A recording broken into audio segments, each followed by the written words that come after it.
Allora, ciao a tutti ragazzi.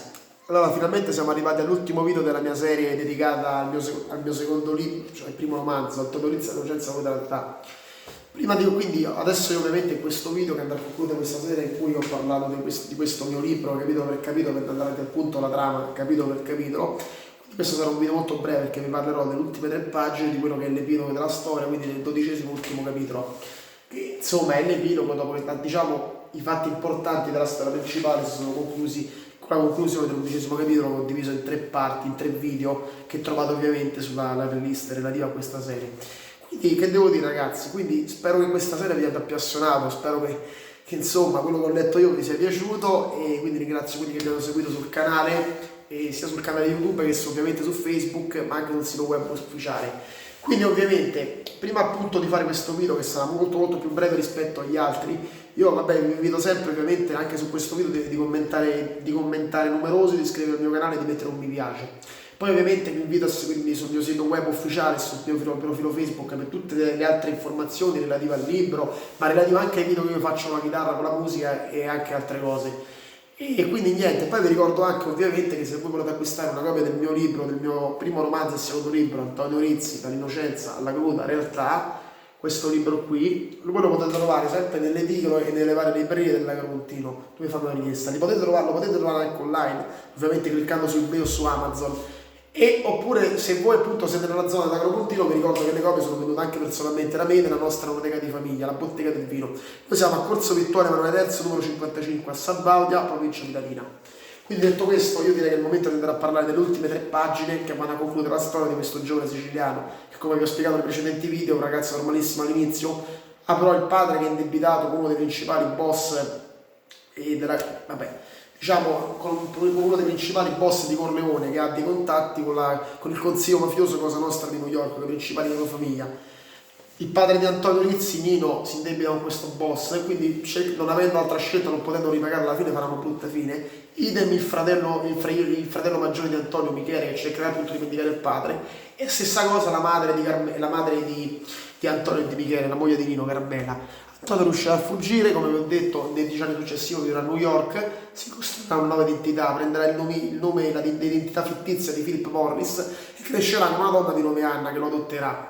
Però ovviamente alimenterà anche un profondo senso di vendetta nei confronti dell'uomo che ha distrutto la famiglia, quindi non troverà altra scelta per colmare questo suo senso di godo, questo suo profondo risentimento, questo suo forte desiderio di vendetta, entrato nel mondo criminale. Qui conoscerà 2 suoi amici fidati, Nick e Roger, e comincerà a lavorare con quelli che sono i principali capofamiglia del consiglio mafioso Cosa Nostra, con la quale appunto aveva lavorato lo stesso Francesco Cili. Francesco Cili, come detto, da anni non collaborava più con questi capi famiglia, e quando si è visto sostituire ha cospirato con la DIA per far arrestare Don Vincent Gentile, quello che una volta era il suo principale socio d'affari. Gentile verrà arrestato, ma poi finalmente Antonio Filippo trova il modo di incontrare Francesco Cilli a Central Park, e quanto era la sua vendetta, uccidendo Cilli e vendicando quindi la sua famiglia, e finalmente placando la sua sede di vendetta che lo alimenta da 10 anni.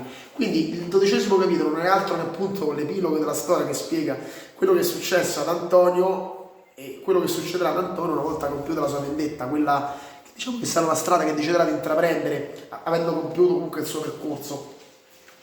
Quindi tutto si sistemò al meglio dopo la morte di Francesco Cili per Antonio e i suoi amici. La prima cosa che Filippo fece dopo aver compiuto la sua vendetta fu di riprendere Nick e Roger. Non fu difficile, non avevano nulla di grave. Successivamente Antonio si rese conto che doveva tornare a casa. Erano passate diverse ore da quando sarebbe dovuto tornare al lavoro onesto che si svolgeva con i suoi amici, e ovviamente Anna si sarebbe potuta insospettire.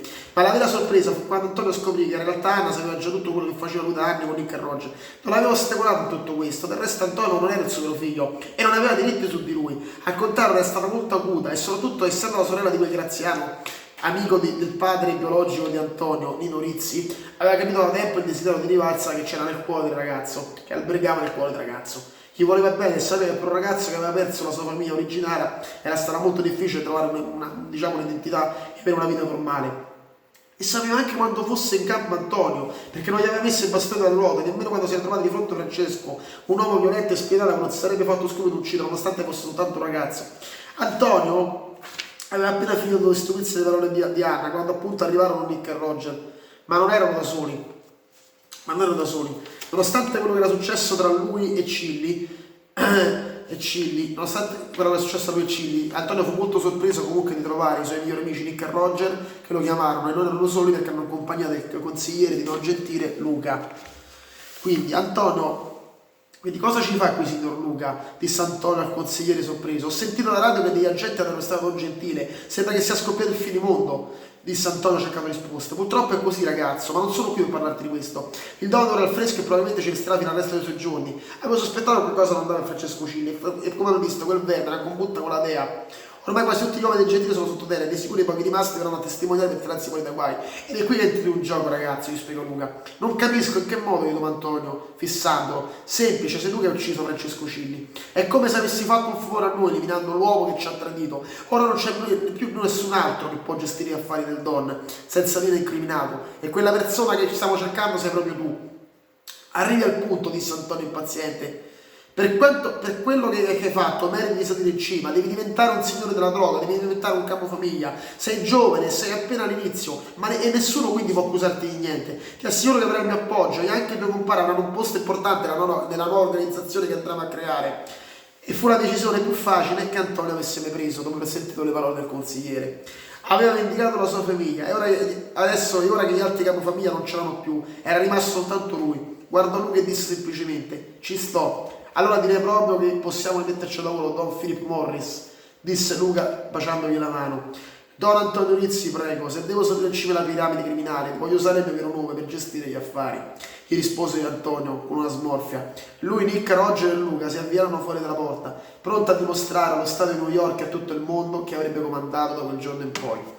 E quindi ragazzi questa è la conclusione del 12° capitolo, che è quindi l'epilogo del libro, e va a concludere con lo stesso Antonio che, vendicato dalla sua famiglia, riceve una visita inaspettata dal consigliere Luca che lo informa che Gentile ormai è delle sbarre, che Francesco Cilli ha tradito lui e tutti gli altri capomafia e quindi hanno bisogno, lui che è rimasto da solo ha bisogno di una persona che salga insomma al potere, perché anche lo stesso Francesco Cilli è morto, e una persona con la quale la DEA e comunque la polizia non avrebbe il minimo sospetto. È qui che Antonio Rizzi sale in cima alla piramide criminale, diventa un boss della mafia, un capofamiglia, crea una sua propria organizzazione con l'appoggio di Luca come consigliere dei suoi fidati amici Nick e Roger, e quindi diventa Don Antonio Rizzi, ovviamente scegliendo di utilizzare il soprannome e non l'identità fittizia che ha assunto nei 10 anni che è stato a New York. Quindi questo ovviamente dopo aver terminato la sua vendetta, quindi si apre una nuova pagina della sua vita e non saprà quello che starà per affrontare, però sa soltanto che appunto che dovrà affrontare la sua vita giorno per giorno, non sapendo quello che lo aspetta, ma comunque preparandosi a affrontare qualsiasi cosa. E così questo è l'epilogo della sua storia. Quindi ragazzi, io vi ho raccontato queste 3 pagine che chiudono la storia di Antonio Rizzi. Su questo libro probabilmente, forse un giorno magari io farò un prego non segue, magari farò una serie dedicata a questo prego non segue. Vabbè, adesso non ho niente in cantiere relativo a questa storia. Comunque spero che questo libro vi sia piaciuta insomma questa serie e anche questo video ovviamente. Quindi vi ricordo come all'inizio del video di commentare numerosi, di mettere un mi piace e di iscrivervi al mio canale. Quindi ciao ragazzi e a presto per nuovi video che molto probabilmente saranno dedicati alla chitarra. Ciao ragazzi!